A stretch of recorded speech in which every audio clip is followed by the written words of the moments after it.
The best case scenario is our economy shuts down before the end of summer and we try to all avoid starvation while the system has a chance to reset. Several news sources have confirmed that almost half of President Biden's Twitter followers are fake. This news has also put the $44 billion mega deal between Twitter and Elon Musk on hold. Welcome back to the channel. To all the returning subscribers, thank you guys so much for being here again with me this morning. If you would, give this video a like. If you're new to the channel, please consider subscribing and go ahead and hit that like button while you're at it. More layoffs for the trucking industry as trucking giant U.S. Express makes major cuts.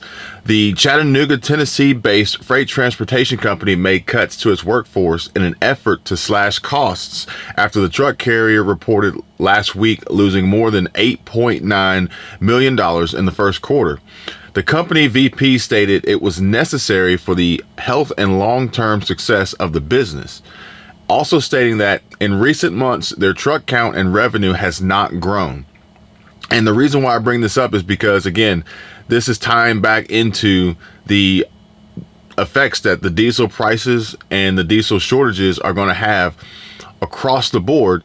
And with trucking companies eliminating employees, reducing the workforce, implementing hiring freezes, this is not going to be good for us as a whole, as a country, our economy, and the products that we need as consumers that get transported every single day by these trucking companies and these truck drivers. Now, high diesel fuel prices likely to push some owner operators out of the trucking industry for good. Struggling truck drivers are being encouraged to sell their trucks and look for employment elsewhere after seeing the recent spikes in diesel fuel prices. And it's not just diesel. Somebody posted to the Facebook group this morning in California, regular unleaded 87 octane was I think it was $6.39 a gallon. That's just disgusting. Diesel prices are nearing the $7 per gallon mark in some parts of the country, and the spot market for dry van services is collapsing and is down $1 per mile when compared to this time last year. It is also predicted that we will see another decrease or a continuous fall of another 20% for the drivers for the freight.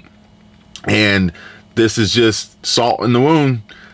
Like I said before, trucking and diesel is what, it runs the country. I mean, whether you use it or not, it affects you in some way, some shape and form, somehow. And we are hurting ourselves by continuously increasing these diesel prices and continuously lowering the price of the freight rates for these drivers that ultimately at some point decide, hey, we just can't do it anymore. We're not going to do it. Now, a little bit of a good story here is a 62-year-old woman in England revealed she has eaten very well for free the past month after discovering her local supermarket routinely throws away several bags of food every day. For the last month, Jill Bennett has survived eating 3 meals a day solely supplied by her supermarket trash, which includes fresh fruit, vegetables, meat, and ready meals. Bennett dines on lamb chops, whole chickens, ready meals, apple pies, and fancy chocolates that she saved from being discarded into the dumpster. It has been revealed by a recent study that the UK throws away around 9.5 million tons of food each year.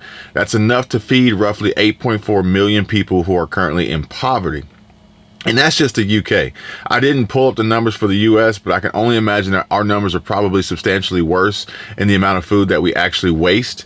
And the growing population of those starving, hungry, in poverty, homeless, who need meals, and supermarkets are just throwing them in the garbage daily. Now, expect permanent closures of popular supermarkets in the US. In the last couple months, chains like Giant Eagle, Piggly Wiggly, Save-A-Lot, and Kroger have all closed multiple locations around the country. Even Bi-Lo closed up for good after nearly 60 years of business. Now, a new addition to the list will include Sprouts Farmers Market, possible impacts resulting from war and conflict overseas after Russia invaded Ukraine and completely disrupted most of the world's food supply.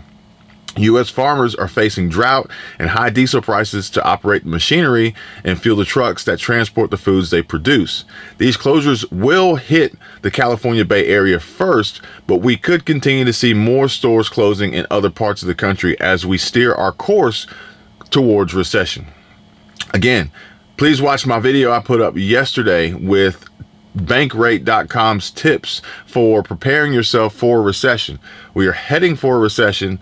In addition to shortages and mass chaos and panic and crisis, but do all you can to prepare yourself beyond just stockpiling your pantry. The financial component is going to be huge, very valuable, trust me. An Iowa farmer and president of the National Corn Growers Association, Chris Edgington, told Bloomberg in a recent interview that we've never experienced this level of price increase for farm diesel fuel. Cost per gallon has climbed more than double from a year ago, and one grain farmer said he has enough fuel to last 2 months, but he is nervous about diesel supplies that he has ordered weeks ago that still have not shown up. U.S. grain reserves are shrinking. Inflation seems like it can't be stopped.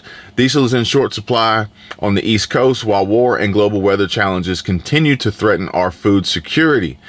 We thought the fertilizer crisis brought on by Russia's invasion of Ukraine was bad, but diesel is truly the lifeblood of farming. Farmers are seeing increases from what was once $35 an acre to now $70 an acre in fuel costs alone to harvest crops.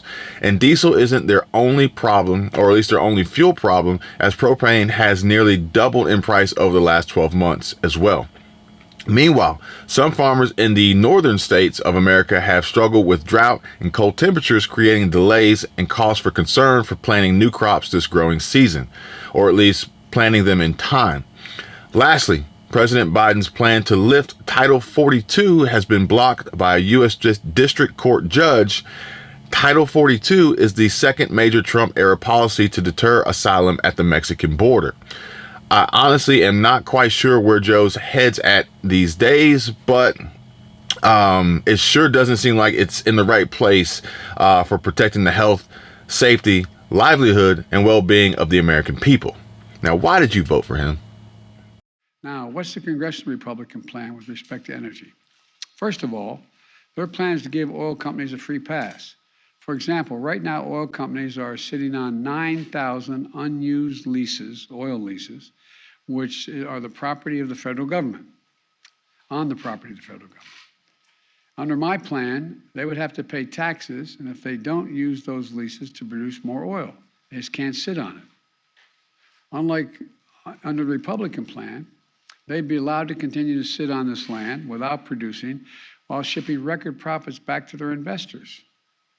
The fact is, the average cost of a barrel of oil has been steady for weeks. So why do gas prices keep going up so high? Republicans have offered plenty of blame, but not a single solution to actually bring down the energy prices. You know, we have no plan. They have no plan to bring down energy prices today, no plan to get us to a cleaner, energy independent future tomorrow. So in the future, American families are no longer subject to the whims of dictators half way around the world.